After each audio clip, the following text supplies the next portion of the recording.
Хөтөлбөр үргэлжлэн зочны цагаар үргэлжилж байна. За ингээд манай студид нэгэн сонирхолтой түүхтэй хүн хүрэлцэн ирсэн байна.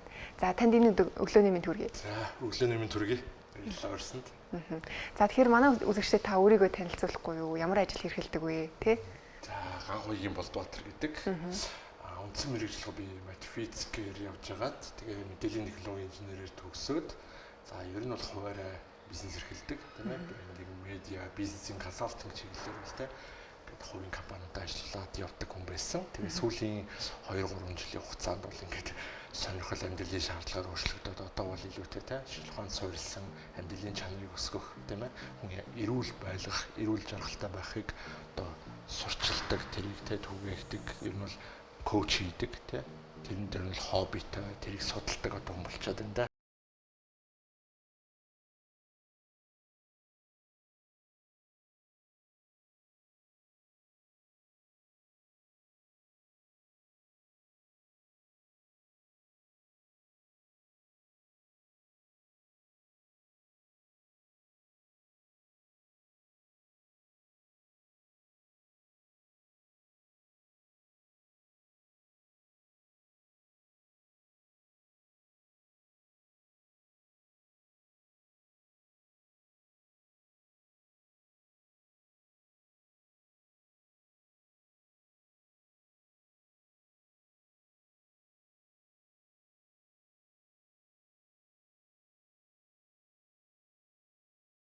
Одоо ингээд айгүй хөдөлгөөнтэй тэгээ олон юм амжуулдаг алхдаг ч юм уу тэгээ ер нь биеийн залуу гэдэг чинь насны асуудал ахгүй тэгээ ингээд 20 гаруй насны ингээд тэгж явж байгаад ажил дээр гарахаараа ихэнх маань ингээд суудлын горомлоо шилжээд орчдөг шүү дээ гархан ч орхон ч цөөрдөг гарч орлоо ч ингээд амьдралын хвшил ингээд тодорхой бос болцсон за өнөөдөр ингээд яаж мөнгө төрөх болох уу яаж бизнес яаж карьер явах уу тэгэл нөгөө ялангуяа ирчүүд маань энэ дээр айгүй их алддаг байхгүй.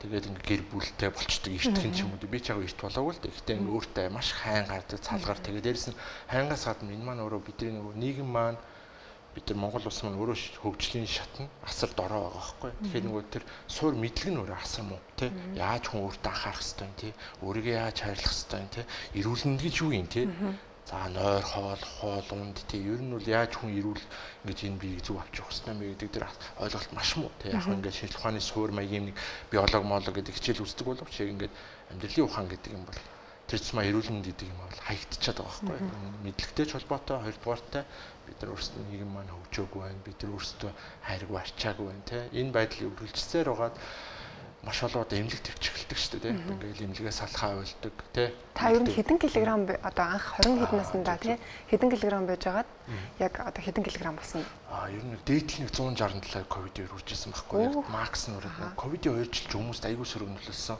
гарч орхоо байгаа сэтгэл зүйн дарамтанд ороо эд жуух нь бүр ингээд дийлдэхэ байгаад зах ганц эд жуух тэгээд асуудалд ороо 167 дээдлэн хүрээд тэгээ жоохон өөртөө арчаатай ч юм өөртөө жоохон баг анхаарч эхэлжсэн гэхдээ л бүрэн биш тэгэж эхэлж байгаад тэгээ нэг 140 мөч арай гэж ороод явж итэл тэгээ би дахиж өвдөө айгүй олон нөгөө суур өвчлөл тийм ээ биеийн одоо дархлааны асуудлууд үүсдэг бие өвдөж эхэлдэг бактери вирусын асуудлаас эхлэлтэй тэр чинь хүний бие яруу өөрөө тоглолтод байсан юм билэ тэгээд ингэж явсараад эмнэлэгт ойрхон 2-3 сар ч хүрэхгүй ингээл хэвтдэг үзүүлдэг имчилүүлдэг болоод тэгээ 3 дахь 4 дахь дээрээ ингээд бүр ингээд өөргөө ч дийлхээ байж байгаа юм өөрөө ч шантарч байгаа юм тэгээд маш олон юм дурсаж байсан судалж байсан тэгэл ер нь өглөө босч чадахгүй эхнэр хүүхдээ ч цаг зарцуулж чадахгүй өглөө хүүхдээ цэцэрлэгт ингээд хүргээд өгчих энерги байхгүй сонирхол байхгүй тэр чинь өөрөө маш их стресстэй хүн энэ эрүүл мэндийн тим өндөр тоглолт очинд ч өөрөө байнгын стресс уур бухимдал төрөгдөг байхгүй өөртөө хамгийн их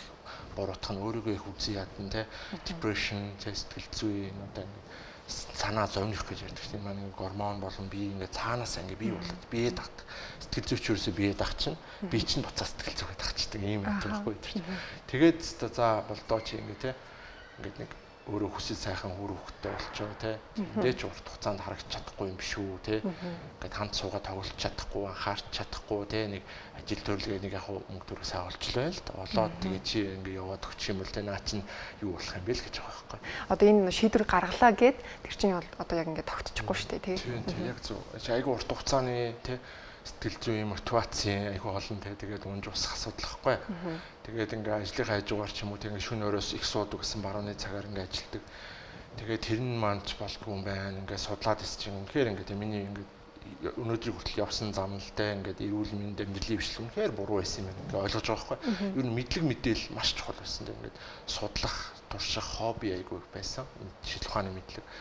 Тэгсээр байгаа за ингээд хангалттай хурдан сайжирч чадахгүй байна тий. Өөрийгөө хангалттай хайрлах цаг гаргахгүй болохгүй юм байна гэд тэгээ ялангуяа тий. Ер нь амьдрмаар байна шүү дээ тий. Амьдрал чинь ингээд хүний би дорцоор байгаа тий. Энтэйгээ эвлэрээ дуусах уу тий. Би хаях уу эсвэл тий. Ингээд нэг цохилт аваад босох уу тэгэл асуудал байхгүй. Гэтэ нөгөө тал мэдээж ажил амьдрал мөнгө төргөө зөндөө асуудал хүн болгонд хэцүү л. Гэтэ миний хувьд болохоор окей за ингээд зогсъёгээд ер нь бол ажлаа зогсоосон тийм ээ босд илүү дутуу ер нь чухал биш байсан гэж ойлгосон юм даа бүгдийг хаяад тэгээ ялангуяа энэ 23 он гараад тийм ээ 1 сард эмнэлгээс гарснаас хойш яг одоогийн байдлаар ингээд 7-8 сар ингээд цэвэр яг өөр дээрээ тийм ээ тэр маш хоббигоо дагаад энэ тий судалгаа шинжилгээ туршилт тэгээ өөр дээрээ байнгын хөгжүүлэлтүүд тийм ээ амьдралын чанар гэдэг юмыг судалж ойлгоо тийм ээ well-being гэдэг юмыг өөр дээрээ хийгээд явж байгаа л хүн байхгүй да. Гэхдээ тэр маань ингээд одоо ч алдах юм байдаг. Тотоо мэдэхгүй юм чи дуусахгүй шүү дээ. Асуулт юм. Эрүүл мэндийн салбарч гэдгээс гадна эрүүл амьдрах гэдэг чи өөрөө тий амар олон талтай амар нөхсөр болох байхгүй тий. Тэгэхээр ингээд яваал юм аа тэгээд тийм үргэлжлээл байна. Тэгэхээр асар их одоо судалгаа хийсэн гэж байна. Тэгэхээр яг нөгөө хоолтын одоо тий яг энэ хүнс нь энэ хүнстэйгээ таарахгүй гэл ер нь зөндөө олон асуудлууд байгаа штэ тий. Тэгэхээр манай үзэгчд зориулаад бас одоо хоолтын өдөр тутмынхаа тий тэр туршлагаасаа хуваалцвал. За хоолт дээр бол ингэж байгаа нөгөө манайхан дайет гэж ярьдаг шүү дээ. Дайет буюу одоо хоолоо сойх ч гэдэг юм уу, дэглэмж гэдэг юм уу. Энэ анханасаа ингээд нөгөө ойлголт нь их буруу явцсан. Олон улс төрийн жоохон буруу яваад байдаг талтай. Югсгүй дайет гэдэг чинь хоол хасдаг юм уу те турдаг арга гэд ойлгоцсон байхгүй. Тэгээ дайет хийх хэрэгтэй юм байна те. Нөгөө эрүүл мэнд ерөөсө бодохгүй те сэтгэл зүгээ бодохгүй те хоолонд аягүй чухал ойлгомжтой чинь ингээд байгаа нэг хэсэг нь тэгэнгүүт хамгийн асуудал тийм байгаа байхгүй. Ойлголтын зөрүү. Дайет гэдэг чинь зүгээр хооллох хөвшил байхгүй. Бас л нэг хөвшил те. Тэгэхээр хөвшил гэдэг дотор хоол орчиж байгаа те. Хоолны хөвшил ямар вэ? Эрүүл үү, эрүүл бус уу гэдэг асуудлыг бид хэлж ярих хэрэгтэй. Тэгвэл калори хасдаг тий. Өсдөг, ядраадаг тий. Эргээд ялангуяа эргэтэн системийн доголдол буюу одоо метаболизм, бодис солилцоо гэж ойлгоод шүү дээ. Бодис солилцоо гэдэг юм чинь доголдсон байдаг. Хамгийн түрүүнд доголддог. Ял дотор идэрхтний асуудал тий. Ингээ нэг нэгээр доголддог. Ингээд энэ доголдсон асуудлыг тийм ээ зөв хөөж шийдэхгүйгээр тийм ээ хоол хасвал бүр өвчүүраа. Бүр сэхээргүй юу. Нөгөө нэг юм нэгдсэн байдлаар цогцоор нь тийм ээ ингээд эрүүл мэнд гэдэг юмыг хүний ад жаргал, стресстэй, нойр хоол бүх юмыг хараад ингээд цогцоор нь тийм ээ ажиллах хэрэгтэй байна гэж хэлэх гээд байна. Маш муу юм мэддэг тийм импортын бараанд ямар ч тийм хяналт байхгүй, өөрсдийн үйлдвэрлэж байгаа шошгоны хяналт байхгүй тийм ээ задгаа тавигдчихсан. Тэгээ баг сайжруулах оролдочлох шүү тийм. Ингээд 100 задгаа ингээд одоо нөгөө wild west гэдэг шүү дээ. Ийм байдалтай учраас хүн дээрээс нь мэдлэггүй учраас юу ч хамаагүй чинь тий. Яг нэг хоол тэжээлийн тухай яг тийм мэдлэгээ одоо өргөн болох хэрэгтэй. Тэнд бас одоо цаг хугацаанд асуулах хэрэгтэй шүү дээ тий. Яг зөв. За тэгэхээр яг та өдөрт ер нь хичнээн цагийг ер нь тасал хөдөлгөөнд зарцуулж байна. За нэг зориулаад хийх юм бол тий нэг 7 хоногт 2-3 удаа 20-30 минут тий халаалт хийгээд гүйдэг. Өдөрт малхдаг. Хинхтэй ер нь л дугуйтагаа нэг өдөрт 1-2 цаг бол зоолтой явна. Тэр нь бол одоо ингээ хабит болцсон. Угаас машин унахаа болцсон байхгүй. Машин өөрөө стрессийн бас нэг том хэлбэр. Бас энэ төвчл гэдэг чинь өөрөө бас эрүүл мэндийн аимшигт байсан байгаа байхгүй. Тэр үед нөгөө цаг алж ийн гэж харахаас илүү эрүүл мэндийг манай хорлож байгаа маш том аюул энэ төвчл гэдэг тэр чинь. Тэгээд сэтгэлгийн хэлтэй. Тэгээд ер нь бол тэгж хараад байгаа. Тийм. Одоо ингээд эрүүл хооллолт, за мөн тасал хөдөлгөөн, ер нь л ингээд эрүүл амьдралын хэм маягийг одоо өөртөө ингээд суулгана гэл ингээд суулгах хэрэгтэй гэж ярьдаг штэ. Гэхдээ яг энэ бодит байдал дээр бол маш хэцүү шүү дээ. Тийм. Маш одоо урт хугацааны зам болох гэж бодож байна. Тэгэхээр та бас яг энэ дээр үзэгчтэй хандаж бас юу зөвлөх вэ? Нэгдүгürt мотивац олох хэрэгтэй. Тийм ээ. Чи ингээд хүн өөртөө цаг зарцуулах, өөртөө анхаарах тий хүсэл тэмүүлэл, мотивац бий болох хэрэгтэй. Тэрийн сэтгэл зүй байхгүй юу? Тийм ээ. За яад тий. За нэг л үхэх амьдралч гэдэг юм уу тий. За маргааш хүчих юм ли ямар амт ингээл тий. Өөртөө ярилцахгүй байхгүй тий. Зүгээр л ингээл ингээ асуудлаа тойрог өгөж айгаад байгаа учраас тий. Айдс байгаа байхгүй. Маш том айдс байгаа тий. Маргааш хүчгүй гээл орой болгон тий. Маргааш нэг чинь би ер нь амьдрах юм уу тий. Имлэг төвчих үедээ гээл тий. Баян сэтгэл зовноо л цаанаа ингээл далд хонсор нь шандаад стресстэй бариулаа л тий. Тэгээд орчин тойрны бас стресс орж ирнэ шүү дээ. Ингээл ууч тураачлал гин тий. Яагаад юм болцсон гин тий. Тэр хүмүүс ч ойлгохгүй байхгүй. Өөрийнх нь төвшөнд очиагүй л тэр хүмүүс чинь юунаас болоод яагаад ингээ тий ийм байдалд орсон мэдэхгүй. Тэгээд ингээд хоосон зөвлөгөө аягүй их орж идэг тий. Тэгээ сүүл зүгээр дарамт толж хувирдаг тэрний сүлдээ. Угаасаа хүн чинь ингээд сэтгэл зүгээрээ далд хосортой өөрөө анзаарахгүй ч гэсэн альцэн одоо хүмүл байдалд орсон байдаг. Тэгээ ямар ч амьдралын итгэх байхгүй тийм ээ. Эхнэр хүүхдтэйгээ чинь дэлгүүр орох сонирхол байхгүй тий. Тэгээл нэг суудаг ч юм уу тий. Юу нэг юм яг нэг юм хортой юм нэг хөвшилт ингээ тий. Ингээд нэг залуу наснаас ингээд гол төрд орцсон байхгүй. Бид чинь багасаа тийм байгаа ш. Бүгдээрээ сайхан хөдөлгөөнтэй, эрчүүчтэй тий хүсэл тэмүүлэлтэй залуучууд байсан байгаа байхгүй. Тэгэл өөрсдөө чайсан байна. Нэг маань ч бас асуудал их байна тий. Стресс өндөр байна. Тэгээд нэгэн гол төрд тэрнээс гарах аягүй байсан. Гарахаа гэхээр тэнд нэг юм ингээ хүн түшиг болохтай нэг ингээд нэг төмний дэгээтэлтэй өрөх нэг юм хэрэгтэй байгаа. Тэр нь мотивац байхгүй. Мотивац ихний хэлж хэрэгтэй. Явандаа хөвшлэн суугадаад тэгэхээр хөвшлээ өдөр тутам сайхан барих хэрэгтэй болно тий. Тэгэхээр тууштай тий. Тууштай болох хэрэгтэй. Тууштай болохоос өмнө тууштай тэр хөвшлийг судлах, ойлгох, оролдох, хийх цаг хугацааг өөртөө зарцуулах мотивац хэрэгтэй байхгүй тий. Ядч нөгөө өдөр тутмын тий нэг шаар хэрэгтэй хэрэггүй юм цаг зарцуулах байлаа зургатаа унтраагаа тий уншдаг юм уу, судалт юм уу, гараад алхах юм уу тий эрүүл мэндийн төлөө нэг юм хийх хэрэгтэй байхгүй. Бид бүгд завгүй гэд. Үгүй шүү дээ. Уцаа мажих цаг байгаа. Зургат үзэх цаг байгаа тий. Найзуудтайгаа орой додон гараад уучлаа ш. Тийм шүү дээ. Байгаа байхгүй. Тэгээ зөв бөө шалтгаан. Маш их шалтгаантай. Гэтэ яг тэр шалтгаан нь бас үнэлэлтэй л тий. Үнэлэлтэй шалтгаан байгаа. Гэхдээ өндөө багаар ингээд алхамаар хийх хэрэгтэй юм байхгүй. Олон хүний хувьд бол ихэнх хүний хувьд бол өдөр тутам ингээд тий өдрийн над шиг 8 10 цаг ингээд зөвхөн өөртөө зарцуулах боломжгүй байгаа ч гэсэн урт хугацаанд ингээд багаар зарцуулахад үр дүн гарна. Тэр үр дүнд хүрэхийн тулд тийм үү эхлээд маш сайн мотивацтай тэгээ богино хугацааны үр дүнгээс салах хэрэгтэй. Нөгөө дайет гэдэг хайх хэрэгтэй байхгүй. Дайет гэдэг өөрийгөө зовж жин хай гэдэг сэтгэлгээнээс салах хэрэгтэй. Энэ жин хаяач чи ирүүлчихгүй байхгүй юу?